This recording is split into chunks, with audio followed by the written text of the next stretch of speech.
Go ahead. I'm Okay, going to edit it anyway. Yeah, okay. Yep, no worries. Yeah, well, I'm out here today at the Brighton Training Complex in southern Tasmania with Royston Carr here. Royston's one of Australia's leading horse breakers and trainers. He's just been nominated into the Tasmanian Racing Hall of Fame. He's well known around racing circles right around Australia. Started off in the early days breaking horses on stations and doing station work, and he's been in the industry now for how many years, Royston? Probably racing industry. In the racing industry, over 40 years now, David. Yeah. Yep, over 40 years. So everybody knows his ability with horses. And 15 years ago, we got him involved in barefoot racing. I guess Royston's probably the best one to explain where this. Yeah, well, it's. Where it all started for me, the barefoot idea was 15 years ago. I had a very good horse called Riley Redwing, who broke down. Unfortunately, he had a bowed tendon, and his owner was a friend of Dave's. His owner, Tim Debman, was Dave's friend from down at Eaglehawk Neckway, Port Arthur, and he said, would I mind if he brought Dave up to have a look? And Dave introduced me then to the barefoot idea. At that stage, it was the last thing I'd have believed in, was that you could actually ride horses barefoot, because even as a kid out on the stations, we used to, when we were breaking in the brums, one of the first things we did was get a set of shoes on them. My old boss wanted all his horses shod, and so I grew up shoeing horses. And when Dave came along and said, "Oh, you want to get these shoes off and go barefoot?" I thought he was a bit of a radical. And Dave we went through the whole workings of why barefoot's the way to go. And we've never looked back really since we took on the barefoot. Initially we had horses shod, and just a few barefoot, and then we have now got to the stage probably over the last 10 years where we just don't put any shoes on horses at all. We train them all for barefoot. Like any conditioning program, the barefoot conditioning, they've got to get up to the stage where they can cope walking down the gravel after trims, and then working on the sand track every day, which they have no trouble with. We actually have to trim their feet even every fortnight, because they grow so much foot anyway. So nature just is amazing what it does, and that's exactly what Dave said to me when we started doing the barefoot, was it's like giving a horse 4 more hearts, because the hoof can expand and contract and pump the blood back through the leg and through all the internal organs. And everything Dave told me is a fact, and it's been proven beyond all doubt in my mind. We've had some great winners that have been trained barefoot. Unfortunately, we're not allowed to actually race them barefoot. We have to apply a little tip, which is a third of the size of a shoe, on the toe of the horse, which I feel is the biggest downfall from the racing side of things, is that we have to put nails through the horse's feet. You have these beautiful footed horses that we've got to, drive a nail through to put our tips on them. So yeah, that's really the only downside to training a racehorse barefoot, is the fact that the rules of racing insist that we have to shoe them to some degree, and the tips have to be put on the horses. So when you started this 15 years ago, this barefooted venture, going down that track, over the last 15 years, what have you really noticed the difference, especially from the young horses, the ones first coming into work? What do you notice the benefits, Dave, since you've been going there? Well, if we start off from virtually starting off with a young horse, when we were breaking in young horses and shoeing them, we found that the young horses were trying to learn to cope with the weight of the rider and having, a few mil of steel on their feet, which they'd never had before. And we were getting a lot of horses would stumble, and find it difficult to balance themselves, because we're virtually covering up the receptors in their feet. So it was hard for them to feel the ground and also cope with the weight of that rider on their back. So from that perspective, early days it was, the fact that the young horses were so much better on their feet, barefoot, no shoes on. And then it sort of progresses to where the horses in work. Look, the young horse, we have much less shin soreness with barefoot horses, because of the just nature providing for them with the natural shock absorbers of the feet, and allowing that foot to, as I say, expand on impact and contract as the foot comes back up, and which when you've got a steel shoe on, you can't, the hoof can't act as nature means it to, and it's certainly noticeable. What sort of percentage would you notice from the turnout? I know around Australia wide, when the tracks get hard in the summertime, a lot of the young, especially the 2-year-olds, or even earlier than that, they should.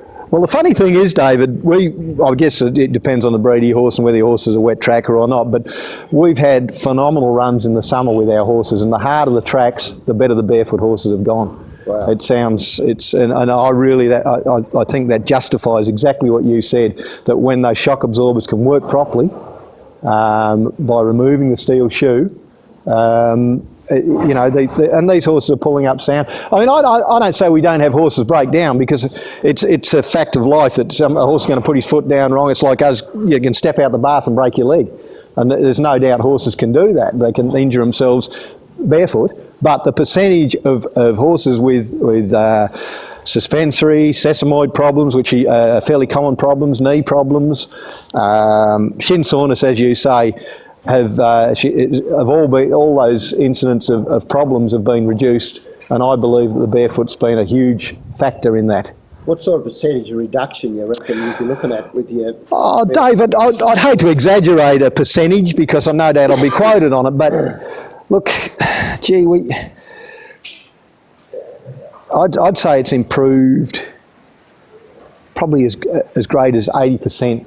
Of young horses stay sound, don't go shin sore. Probably even more. I'm probably being hard on barefoot and saying that's only 80%, because, generally what happens with horses that go shin sore, people say, oh, that's an indication that he's not mature enough, which is a fact. And so we still have that situation where a horse isn't mature and he needs to go out regardless of whether he's barefoot or shod.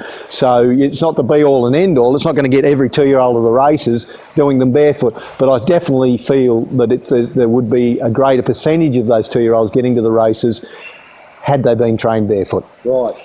And by hearing all that, obviously there's a big reduction in veterinary costs too. The vets will be scarce around the training stables. Well, look, all those things come into play, mate. From the owner's investment being able to be kept sound, and the comfort to the horse. I believe that the horse is paramount in all this. They've got to have the best lifestyle we can give them.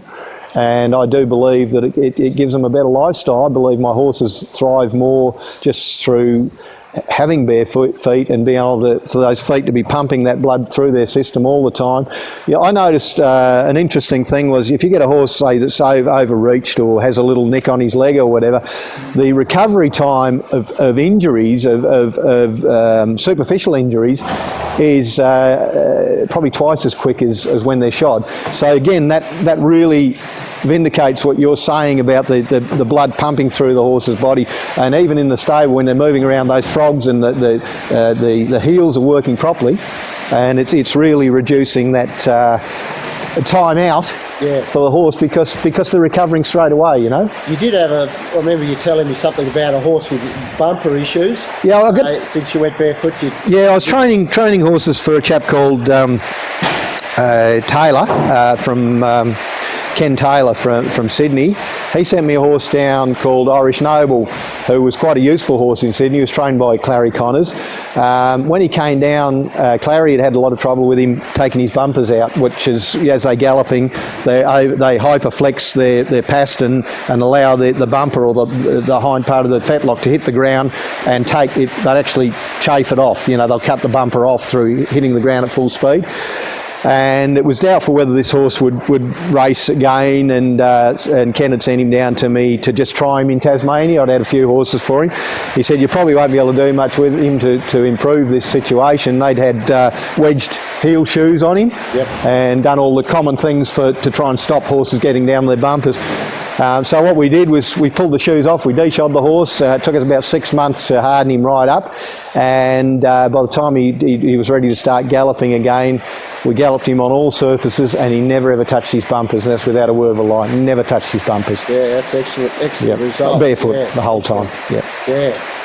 No, that's good, Royston. No, it's really encouraging for everybody that you've persisted barefoot journey. Yeah, look, It's obviously paid dividends. Now, obviously, with other trainers around the world, there is some now into the barefooting.